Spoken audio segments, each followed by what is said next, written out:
గా నేర్చుకోవాలా? అప్టాక్స్ తో మా ఉచిత లైవ్ వెబినార్లలో చేరండి. ఆల్గో ట్రేడింగ్ కేవలం ₹10 బ్రోకరేజీ అందుబాటులో ఉంది. ఇప్పుడే అకౌంట్ ఓపెన్ చేయండి.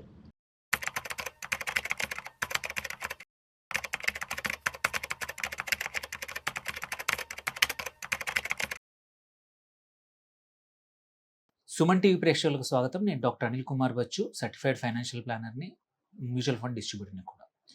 సో ఈ మధ్య కాలంలో మన ఇన్వెస్టర్స్ అందరూ కూడా, ఇండియన్ ఇన్వెస్టర్స్ కూడా ఓవర్సీస్ ఇన్వెస్టింగ్ అంటే బయట కూడా వేరే కంట్రీస్లో ఇన్వెస్ట్ చేయడానికి ఇంట్రెస్ట్ చూపిస్తున్నారు. ప్రతిరోజు కూడా చాలామంది ట్రాన్స్ఫర్ చేస్తూ ఉన్నారు, అక్కడ ఇన్వెస్ట్ చేస్తూ ఉన్నారు.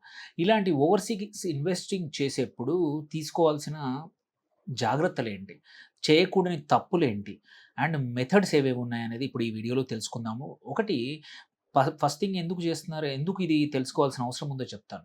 ఇండియన్ ట్యాక్స్ అథారిటీస్, అటు ఆర్బీఐ కూడా వెరీ కీన్గా స్క్రూటినీ చేస్తూ ఉంది ఇట్లాంటి ఇన్వెస్ట్మెంట్స్ని.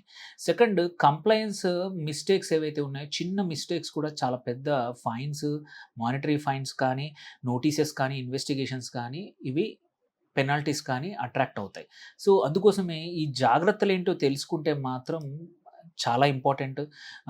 ఇంకొకటి, ఎందుకు చేస్తున్నారో కూడా తెలుసుకోవాలి. It's not only fashion or fad అనే కాదు. చాలామంది ఏంటంటే గ్లోబల్ డైవర్సిఫికేషన్, వాళ్ళ పోర్ట్ఫోలియో సైజ్ సఫిషియెంట్గా ఉంది, అందులో ఒక 10-15% గ్లోబల్ డైవర్సిఫికేషన్ కోసం డిఫరెంట్ మార్కెట్స్లో ఇన్వెస్ట్ చేయడానికి కూడా డైరెక్ట్ ఇన్వెస్టింగ్ చేస్తూ ఉన్నారు. సెకండ్, చిల్డ్రన్స్, పిల్లలు బయట చదువుతున్నప్పుడు వాళ్ళకి అవసరాలకి అక్కడికి తగ్గట్టు ఇన్వెస్ట్మెంట్స్ చేసుకోవడం కానీ, ఇంకోటి ఇంటర్నేషనల్ ఆపర్చునిటీస్ కూడా కొన్ని మన ఇండియన్ మార్కెట్లో లేని స్టాక్స్ సెక్టర్స్ కూడా అక్కడ అవకాశం రావడం ఒకటి.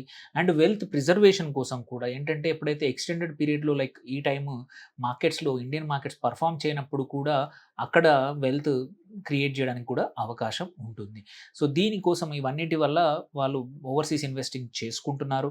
సో కాకపోతే ఇప్పుడు తీసుకోవాల్సిన మేజర్ జాగ్రత్తలు ఆర్ 3 రూట్స్ ఏంటో ఫస్ట్ చెప్తాను. 3 రూట్స్ ఏంటంటే, ఒకటి ఎల్ఆర్ఎస్, లిబరలైజ్డ్ రెమిటెన్స్ స్కీమ్. ఇది any Indian citizen per head $2,50,000 ప్రతి సంవత్సరానికి బయటకి పంపడానికి అవకాశం ఉందన్నమాట. ఇన్వెస్ట్ చేయడానికి అవకాశం ఉంది ఎల్ఆర్ఎస్ రూట్ ద్వారా. ఇది కాకుండా ఓపీఐ అనే రూట్ ఉంటుంది, ఓవర్సీస్ పోర్ట్ఫోలియో ఇన్వెస్ట్మెంట్. ఇది యూజువల్లీ లిస్టెడ్ కంపెనీస్ ఓవర్సీస్ ఉన్న వాటిలో ఇన్వెస్ట్ చేయడానికి ఇది ఒక మార్గము. ఇది చాలామందికి అవసరం ఉండదు, కానీ కొద్దిమంది వాడతారు. దెన్ ఇంకోటి ఓడిఐ, ఓవర్సీస్ డైరెక్ట్ ఇన్వెస్ట్మెంట్. ఇది యూజువల్లీ కంపెనీస్కి ఉంటుంది. ఎప్పుడైనా వేరే కంపెనీని కొనాలి, ఇండియన్ కంపెనీ వేరే కంపెనీని కొనాలన్నా, సబ్సిడీ కానీ అక్కడ బిజినెస్ రన్ చేయాలంటే ఓడిఐ చేస్తూ ఉంటారు. సో ఇప్పుడు ఓడిఐ అయితే బిజినెస్ ఎక్స్పాన్షన్ కోసం, అది ఇక్కడ పెద్ద మనం డిస్కస్ చేయాల్సిన అవసరం లేదు. దెన్ కొద్దిమందికి ఏంటంటే ఓడిఐకి ఓపీఐకి మధ్యలో, అంటే ఓవర్సీస్ పోర్ట్ఫోలియో ఇన్వెస్ట్మెంట్ మధ్యలో కన్ఫ్యూజన్ ఉంటుంది. సో ఇక్కడ ఏంటంటే, ఓడిఐ అనేది టోటల్ బిజినెస్ని ఓనర్షిప్, కంట్రోల్ తీసుకోవడానికి. వెరాజ్ ఓన్లీ ఎక్కడైనా పాసివ్గా ఒక లిస్టెడ్ కంపెనీలో ఇన్వెస్ట్ చేయడం కానీ, అలాంటప్పుడు మాత్రం ఓపీఐ వాడడం వెరీ ఇంపార్టెంట్. దెన్ ఈ ఓవర్సీస్ ఇన్వెస్ట్మెంట్ ఏవైనా సరే రిపోర్ట్స్ చేయకపోవడం మాత్రం పెద్ద ప్రాబ్లమే ఇండియాలో. ఎందుకంటే మీరు డీలేడ్ రిపోర్ట్ అయినా సరే, అసలు రిపోర్ట్ చేయకపోయినా సరే, లేకపోతే ఇన్కంప్లీట్ డిస్క్లోజర్స్ ఉన్నా సరే, ఆర్ ఏమైనా అల్టిమేట్ బెనిఫిషరీ ఓనర్షిప్ డీటెయిల్స్ కూడా సరిగ్గా లేకపోయినా కానీ మనకి స్క్రూటినీ వస్తుంది, నోటీసెస్ వస్తున్నాయి, పెనాల్టీ వస్తూ ఉంది. So then coming back to major route, అందరూ ఇన్వెస్ట్ చేసే రూట్ ఏంటంటే LRS, liberalised remittance scheme. So దీంట్లో ఏంటంటే 2,50,000 నేను చెప్పినట్టు లిమిట్ ఉంది ప్రతి సంవత్సరానికి, per person per financial year అనమాట. సో ఈ లిమిట్ ఎక్సీడ్ అయితే మాత్రం స్క్రూటినీ పక్కా వస్తుంది, అందుకే జాగ్రత్తగా ఉండాలి. సో ఈ లిమిట్ ఎగ్జీడ్ కాకుండా ప్రతి సంవత్సరం ఒక పర్సన్ మీద చేసుకోవడం మంచిది. సో అందుకే ఇది క్యుములేటివ్ ఇన్వెస్ట్మెంట్. ఒక్కోసారి మర్చిపోతారు, ఇట్లాంటి బయట ఇన్వెస్ట్ చేసి మల్టిపుల్ మెథడ్లో చేసినప్పుడు ఎక్కువగా చేసి తర్వాత ఇబ్బందులు పడడం కన్నా, సో ట్రాక్ చేసుకోవడం వెరీ ఇంపార్టెంట్. మీరు ఏ రకంగా, మీరు ఈవెన్ ఫారిన్ ట్రావెల్ చేసినా సరే, పిల్లల కోసం చదువుల కోసం పంపించిన వాటిని కూడా ఎల్ఆర్ఎస్లో ఇంక్లూడ్ చేయాల్సిందే.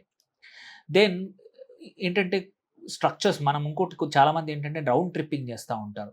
సో ఏంటంటే ఇండియా నుంచి మనీ బయటకు వెళ్తుంది, మళ్ళీ ఓవర్సీస్ నుంచి మళ్ళీ డబ్బులు రిటర్న్ వస్తాయి.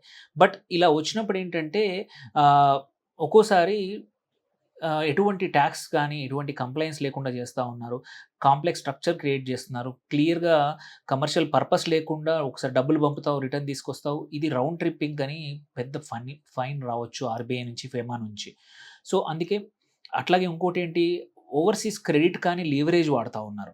సో, ఇండియన్ రెసిడెంట్స్ ఎవరైనా సరే వేరే కంట్రీలో అప్పు తీసుకోవడము ఫర్ ఓవర్‌సీస్ ఇన్వెస్ట్‌మెంట్స్, అంటే బయట ఇన్వెస్ట్ చేయడానికి అప్పు తీసుకోవడం కానీ, ఆర్ ఫారిన్ లీవరేజ్ తీసుకోవడం అయితే వితౌట్ అప్రూవల్ అలో లేదు. సో, అందుకే ఫెమా రెగ్యులేషన్స్ వస్తాయన్నమాట. సో, అందుకే ఫైనాన్సింగ్ ఎక్కడ చేసుకున్నా గాని అది ఫెమా రెగ్యులేషన్స్‌కి అండర్‌గా చేసుకోవాలి. సో, ఎందుకంటే ఈ ఫండింగ్ మనకు అప్పు తక్కువ రేటుకి దొరుకుతుంది కదా అని బయట తీసేసుకొని నేను అక్కడే ఇన్వెస్ట్ చేస్తాను అనుకుంటే మాత్రం తర్వాత ఇబ్బందులే. అట్లాగే రెమిటెన్సెస్‌కి, మీ టాక్స్ డిస్క్లోజర్‌కి ఏమైనా మిస్ మ్యాచ్ ఉన్నా కూడా చాలా ఇబ్బందులు. సో, మీరు అమౌంట్ అబ్రాడ్ పంపించారు. బట్ టాక్స్ ఫైలింగ్‌లో మాత్రం తక్కువ చెప్పారు. అట్లాంటప్పుడు మీకు పక్కా ఇన్‌కమ్ టాక్స్ డిపార్ట్‌మెంట్ నుంచి కానీ, ఆర్‌బీఐ నుంచి కానీ, అండ్ ఎన్ఫోర్స్‌మెంట్ ఏజెన్సీస్ నుంచి కూడా మీకు నోటీసులొచ్చే అవకాశాలున్నాయి. సో, ఎందుకంటే ఇవన్నీ తెలిసి చేస్తున్నామని కాదు. మోస్ట్ ఆఫ్ ద టైమ్ తెలియకుండా ఇగ్నోరెన్స్‌తో జరుగుతున్న మిస్టేక్స్. అందుకే నోటీసులు పెరిగిపోయాయి. నోటీసులు పెరగడానికి కూడా కొన్ని కారణాలున్నాయి. ఎందుకంటే ఒకటి, డేటా షేరింగ్ అనేది ఇప్పుడు బెటర్‌గా అయిపోయింది. సో, మీరు చేసే యాపే గానీ, బ్యాంక్ కానీ, ఫైనాన్షియల్ ఇన్‌స్టిట్యూషన్ కానీ డేటా అనేది క్లియర్‌గా షేర్ చేస్తా ఉన్నాయి.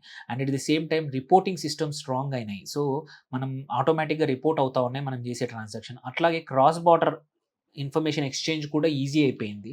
అట్లాగే enhanced monitoring by RBI authorities గానీ, మన ఈ ఫెమా లాంటివి గానీ, ఆర్ అదర్ ఆర్గనైజేషన్స్ నుంచి కూడా వాళ్ళు ఈజీగా మానిటర్ చేయగలుగుతున్నారనమాట. సో, అందుకే బిఫోర్ యూ ఇన్వెస్ట్ ఓవర్‌సీస్ పక్కా మీరు తెలుసుకోవాల్సిన విషయాలేంటంటే, ఒకటి, ఇన్వెస్ట్‌మెంట్ రూట్ నేను చేసేది కరెక్టా కాదా? ఎందుకు చేస్తున్నాను? సెకండ్, ఫెమా రూల్స్ ఫాలో అవుతున్నానా లేదా? అది వెరీ ఇంపార్టెంట్. అట్లాగే రిపోర్టింగ్ ప్రాపర్‌గా చేస్తున్నానా లేదా? టాక్స్ డిస్క్లోజర్స్ అన్నీ యాక్యురేట్‌గా ఉన్నాయా లేదా?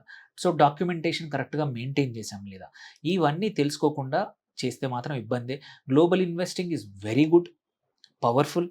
రిటర్న్స్ రావచ్చు, you time it, and diversification అవుతది. మంచి ఇండియాలో లేని స్టాక్ ఆపర్చునిటీస్, సెక్టర్ ఆపర్చునిటీస్ వస్తాయి. కరెన్సీ కూడా డైవర్సిఫికేషన్ అవుతుంది. వెల్త్ క్రియేషన్ అవుతుంది ఇంటర్నేషనల్ లెవెల్‌లో. But without proper this thing మాత్రం మీరు ట్రబుల్‌లో ఉంటారు. సో, గ్లోబల్ ఇన్వెస్టింగ్ చేసేప్పుడు నేను చెప్పిన కొన్ని విషయాల్ని మాత్రం, మీ అమౌంట్ ఎంతైనా సరే, $20,000 కావచ్చు, $50,000 కావచ్చు, ఆర్ ఇంకా ఎక్కువ కూడా కావచ్చు, ఆర్ మొత్తం. But ensure that you follow the rules.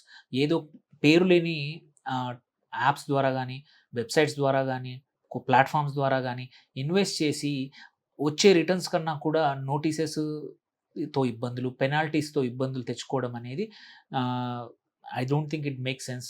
అలాంటప్పుడు మీరు రూల్స్ ఫాలో అవ్వండి. ప్రాపర్ సీఏని, ఫెమా రెగ్యులేషన్స్ తెలిసిన సీఏని అండ్ ప్రాపర్ ప్లాట్‌ఫార్మ్‌ని యూజ్ చేసుకొని ఈజీగా ఓవర్‌సీస్ ఇన్వెస్ట్‌మెంట్స్ చేయండి. మీరు అనుకున్న గోల్స్‌ని అచీవ్ చేయండి. If you have any questions, write to us. Thank you for watching. Signing off doctor Anil Kumar Bachu.